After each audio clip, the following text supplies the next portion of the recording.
এমন একটা এরিয়াতে যাচ্ছি বন্ধুরা, বলে বোঝাতে পারবো না। কেননা এসব কথা বলা যায় না ফেসবুকে। শুধু এইটা বলতে পারি, যেসব জিনিস তৈরি হয় এটা ওখানকার আতুর ঘর বলে যেটা। দেখো তোমরা সবাই, জায়গাটা খুবই ডেঞ্জার জায়গা। সৌন্দর্য লাগে ঠিকই, প্রকৃতি দেখতে খুব ভালো লাগে। যেখানে প্রকৃতি শান্ত থাকে সেখানেই অশান্ত থাকে বেশি। এটা খুবই সেফ জায়গা না, খুবই খারাপ জায়গা বলতে গেলে। জানি না, এখনো 1 ঘন্টা লাগবে যেতে।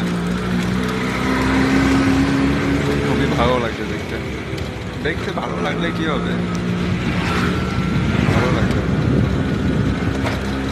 অনেক কিছু বলতে পারতাম, বলিনি, বলাও যায় না। খুবই একটা বড় জ্বালা যে বলা যায় না। আতুর ঘর, যেখানে বলবো না, থাকো।